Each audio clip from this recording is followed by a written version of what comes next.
Residents in Kroonstad, that's in the Free State province, they say chronic disruptions of water supplies in their communities are now a way of life.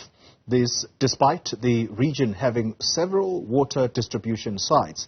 Now this week there have been violent service delivery protests gripping the communities there in that province, particularly in the areas of Parys and the surrounding areas. Newzroom Afrika's Mohlaoli is there for us and he joins us live now. Tumaole, good morning to you. Just detail for us what seems to be the major issue in Parys and the other areas where residents are complaining bitterly. Well, Koli, the provision of basic services, that would include water and electricity.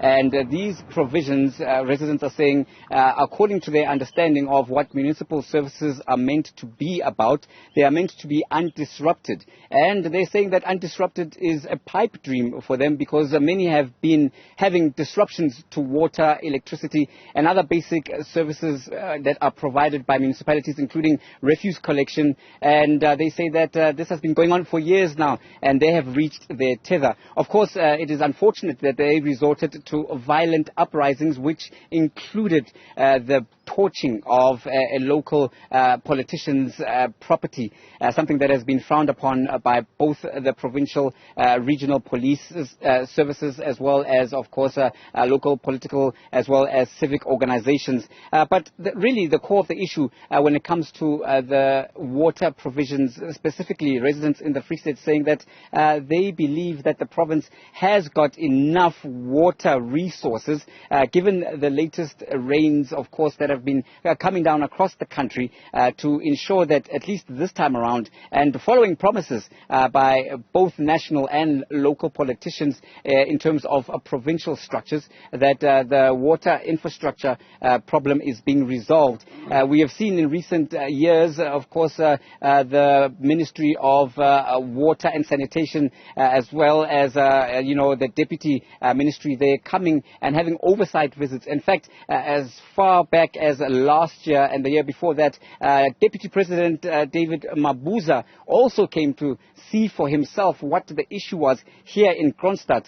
Right behind me now, I'm going to just step out of shot to give you an idea, is of course a bulk water infrastructure delivery and management site, and it seems to be all the worse for wear. The grass is all the way up and residents are saying that it's not doing what it's supposed to because they simply are not getting any water. Earlier at a local community center here, this is the venue where people go to get water because it seems to be one of the only venues that has got consistent running water. People travel for several kilometers around Kroonstad just to get their provisions of water for the day. I stumbled across some elderly ladies trying to find this facility who told me that this has now become a way of life for them. This is the norm and they do not expect that when they open their taps in their own yards they will get any water. But I'm joined now by Godfrey Mayekiso from Sanco, the Free State convener. Ntate Mayekiso, what is going on and what seems to be the problem?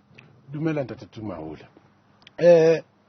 problem that we are seeing here today is just a symptom of what is the real cause. The real cause, we believe, is that we find the expression in the dysfunctional institutions that should be armed by the Constitution of South Africa. So the real problem is hollowed out institutions, culling of professionals in institutions of our people, and therefore the collapse is as a direct result of that. We have been interacting with the Parliament of South Africa, the National Parliament, NCOP, Provincial Parliament of the Free State, the various local municipalities on the complaint that we do not have sustainable services as required by the Constitution of South Africa. And we wonder why is the presidency, the president, and all those bottom institutions, the parliament and so on, comfortable that an institution or institutions in South Africa or the Free State are contravening the Constitution. There should be action taken, and Sanco is calling for parliamentary institutions to hold these municipalities to Parliament so that they can account. If not, we will continually be seeing people as an action of last resort, resorting to protest when it is not actually their first action. When you talk about protests, these protests, as we've seen in Parys, have become outright violent and dangerous to the point where they're torching councillors' houses. Is this the way to go in terms of raising grievances? We understand that, of course, residents have been raising grievances for the longest while. Now they are attacking symbols of local government in terms of the councillor. What would the councillor have to do in terms of the bigger picture? And as Sanco, what are you saying to those residents?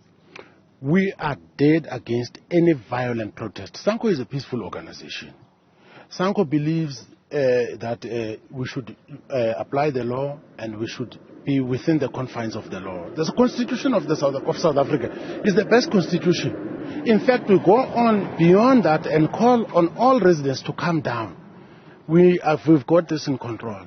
We have to speak to the authorities. We are armed with the Constitution. Section 17 of the Constitution gives you the right to assemble, gives you the right to protest. There is no need to go criminal.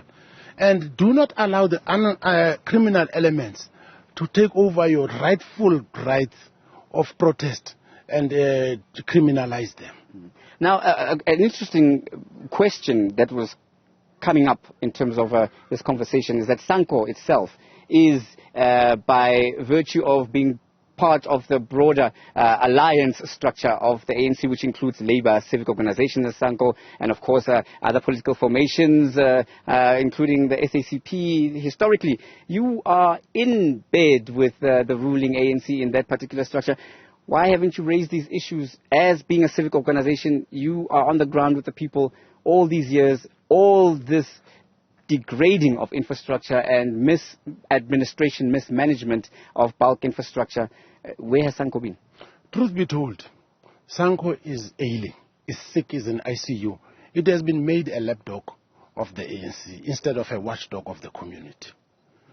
That has been going on for years, to an extent that Sanco has been divided itself by the factions of the ANC that were operating within the Thuli House, in Johannesburg, and here in the Free State at Kaizersbutelo House. The funds to divide Sanco were coming from the ANC. And those funds that were coming from the ANC were funds that were elicited illegally from projects such as these ones. So we're not suffering just as a community, we're suffering also as an organization. We're in the process of healing ourselves, though difficult as it may be. But Sanco will never ever again be misused for personal greed, for personal gain, and it will never turn its back against our people.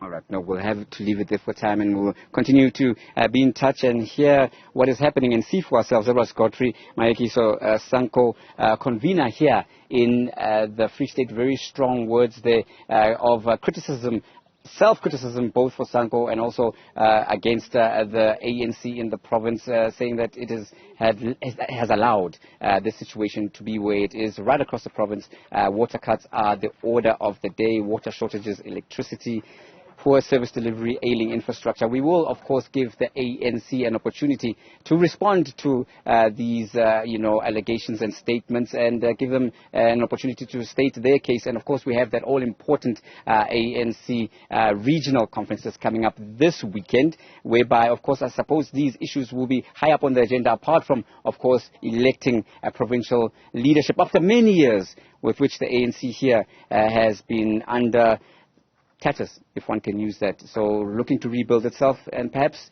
there could be a sign that looking to rebuild communities. With that aspect in the studio. Kholi? Tumaole Mohlaoli, thank you very much. Live for us in the Free State. Crucial question there asked by my colleague. Where is Sanco in all of this? They can't just be bystanders. Well, you've heard the response.